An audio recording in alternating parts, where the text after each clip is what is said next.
تاریخ مسجد اقصی۔ مسجد اقصی مسلمانوں کا قبلہ اول ہے۔ خانہ کعبہ اور مسجد نبوی کے بعد تیسرا مقدس ترین مقام اسی مسجد اقصی کا ہے۔ یہ یروشلم میں موجود ہے اور یہ یہاں کی سب سے بڑی مسجد ہے، جس میں ایک وقت میں 5 لاکھ سے زائد لوگ نماز ادا کر سکتے ہیں۔ اس مسجد کا رقبہ تقریباً 1,44,000 میٹر مربع ہے۔ مسجد اقصی مختلف ناموں سے بھی جانی جاتی ہے۔ اس کو بیت المقدس، مسجد قبلہ، مسجد مروانی، مقام براق، دیوار براق اور دیوار گریاں بھی کہتے ہیں۔ حضور صلی اللہ تعالی علیہ وسلم نے اپنے صحابیوں کے ساتھ تقریباً 17 مہینے تک اس کی طرف رخ کر کے نماز ادا کی ہے۔ جب آپ صلی اللہ تعالی علیہ وسلم معراج کے لیے گئے تھے تو یہی مقام پہلی منزل بنا تھا، کیونکہ حضرت جبرائیل علیہ السلام نے براق کو یہاں پر روکا تھا، اس لیے اسے مقام براق بھی کہتے ہیں اور دیوار براق بھی کہا جاتا ہے۔ اس کا ذکر قرآن پاک میں سورہ بنی اسرائیل میں اللہ تعالیٰ فرماتا ہے، پاک ہے وہ ذات جو اپنے بندے کو رات ہی رات میں مسجد حرام سے مسجد اقصی تک لے گئی، اور اس کے آس پاس ہم نے برکت دے رکھی ہے، اس لیے ہم اپنی قدرت کے باقی نمونے دکھائیں۔ مسجد اقصی کی بنیاد حضرت داؤد علیہ السلام نے رکھی تھی۔ جب ان کی وفات کا وقت آیا تو انہوں نے اپنے بیٹے حضرت سلیمان علیہ السلام کو وصیت کی تھی کہ اس مسجد کی تعمیر تم مکمل کروانا۔ حضرت سلیمان علیہ السلام کو اللہ تعالیٰ نے جنات، حیوانات، حجر و شجر، ان تمام چیزوں پر حکومت کرنے کی طاقت بخشی تھی۔ یہ جانوروں کی بولی بھی سمجھتے تھے اور پرندوں کی آواز بھی جانتے تھے کہ یہ کیا کہہ رہے ہیں یا یہ کیا چاہ رہے ہیں۔ حضرت سلیمان علیہ السلام نے حضرت داؤد علیہ السلام کے وفات کے بعد ان کی وصیت کے مطابق مسجد کی تعمیر کا کام جناتوں سے شروع کروا دیا۔ حضرت سلیمان علیہ السلام نے عبادت کے لیے ایک شیشے کا کمرہ بنوایا تھا، وہ اسی کے اندر عصا کے سہارے کھڑے ہو کر اللہ کی عبادت کیا کرتے تھے۔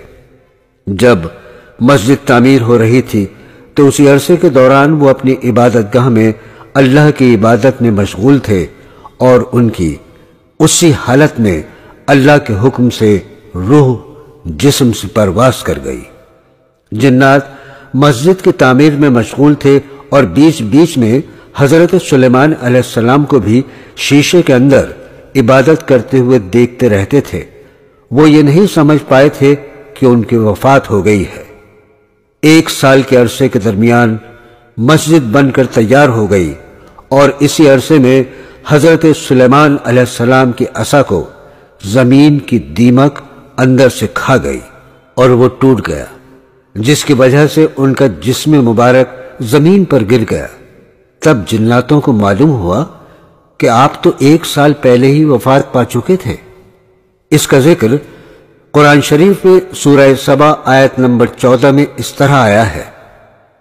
اللہ تعالیٰ فرماتا ہے، جب ہم نے سلیمان پر موت کا فیصلہ نافذ کر دیا، نہ پتہ بتایا جنات کو موت کا مگر زمین کی دیمک جو کھاتی رہی آپ کی عصا کو، اور جب آ رہے تھے زمین پر تب یہ بات کھل گئی، اور اگر جنات غیب کی بات جانتے ہوتے تو اتنا عرصہ نہ رہتے۔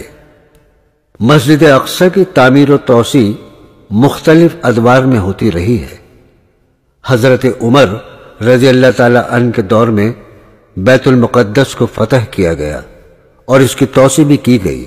اس کے بعد خلیفہ عبد الملک کے دور میں بھی اس مسجد کی تعمیر و توسیع کی گئی اور ان کے بیٹے الولید نے 705 عیسوی میں دوبارہ اس کی توسیع کی۔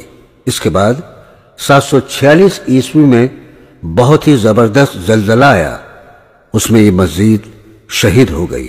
اس کے بعد عباسی خلیفہ عبد المنصور کے دور میں 754 عیسوی میں دوبارہ اس کی تعمیر کی گئی، لیکن 1033 عیسوی میں ایک بار پھر زلزلہ آیا اور اس میں یہ دوبارہ شہید ہو گئی۔ 1035 عیسوی میں فاطمی دور میں اس کی پھر تعمیر کی گئی۔ اس کے بعد 1186 عیسوی میں سلطان صلاح الدین ایوبی نے اپنے دور میں اس کی تعمیر و توسیع کرائی تھی۔ ایسے ہی معلوماتی واقعات کے لیے ہمارا چینل ضرور سبسکرائب کریں اور بیل آئیکن دبانا نہ بھولیں تاکہ ہر نئی آنے والی چیز کا نوٹیفیکیشن آپ تک پہنچتا رہے۔